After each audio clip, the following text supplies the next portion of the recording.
Hi, welcome to PSR studies. ఈరోజు TS ICET 2024 కౌన్సిలింగ్లో first ఫేజ్లో ప్రాసెసింగ్ ఫీజ్ పే చేశాము. ఒకవేళ సెకండ్ ఫేజ్ కౌన్సిలింగ్కి వెళ్తే మళ్ళీ ప్రాసెసింగ్ ఫీజ్ పే చేయాలని చాలామంది స్టూడెంట్స్ కామెంట్ చేస్తున్నారు.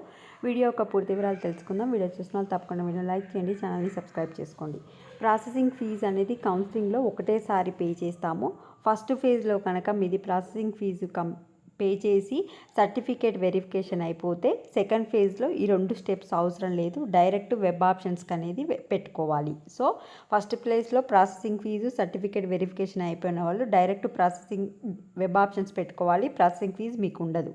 సెకండ్ ఫేజ్ కౌన్సిలింగ్లో ఎవరైతే కొత్తగా రిజిస్ట్రేషన్ చేసుకుంటారో, అంటే ఫస్ట్ ఫేజ్ కౌన్సిలింగ్లో పాల్గొనని స్టూడెంట్స్ సెకండ్ ఫేజ్ కౌన్సిలింగ్కి వచ్చి ప్రాసెసింగ్ ఫీజ్ పే చేసి సర్టిఫికేట్ వెరిఫికేషన్ కంప్లీట్ చేసుకొని వెబ్ ఆప్షన్స్ అనేది పెట్టుకోవాలి. సో ఒకసారి పే చేసిన వాళ్ళు మళ్ళీ పే చేయవలసిన అవసరం లేదు. సర్టిఫికేట్ వెరిఫికేషన్ ఫస్ట్ ఫేజ్లో కంప్లీట్ అయిపోతే సెకండ్ ఫేజ్లో అవసరం లేదు. ప్రాసెసింగ్ ఫీజు సర్టిఫికేట్ వెరిఫికేషన్ ఒకటేసారి ఉంటుంది. ఇంకా ఏమైనా డౌట్స్ ఉంటే కమెంట్ సెక్షన్లో మెన్షన్ చేయండి. వీడియోని లైక్ చేయండి. Thanks for watching.